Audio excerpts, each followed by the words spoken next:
अस्सलामुअलैकुम, मैं हूं अफशान ज़की। आप देख रहे हैं न्यूज़ पाकिस्तान .tv।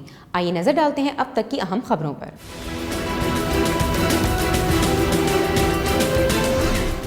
वज़ीर आज़म इमरान खान की ज़ेर सदारत हुकूमती मुज़ाकराती कमेटी का इजलास। JUIFA को आज़ादी मार्च की इजाज़त देने का फैसला।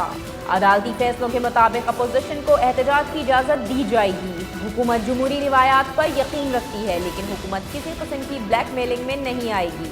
वज़ीर आज़म इमरान खान का बयान।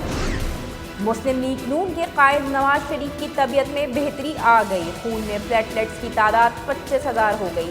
वज़ीर आज़म इमरान खान की नवाज शरीफ की सेहतयाबी के लिए दुआ और नेक तमन्नाओं का इजहार।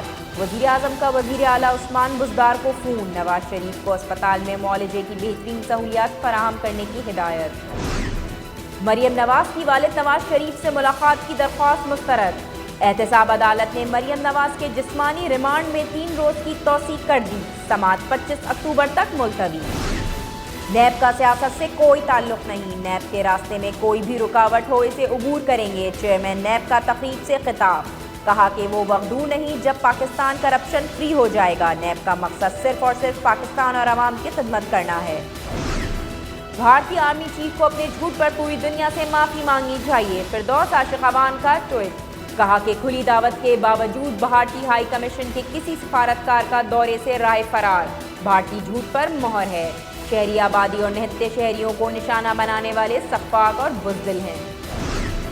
इस्लामाबाद हाई कोर्ट ने इदारों के खिलाफ तकरीर करने पर मौलाना फजल रहमान के खिलाफ कार्रवाई की दरख्वास्त मुस्तरद कर दी। दरख्वास्त एडवोकेट शाहजहान ने दायर की थी।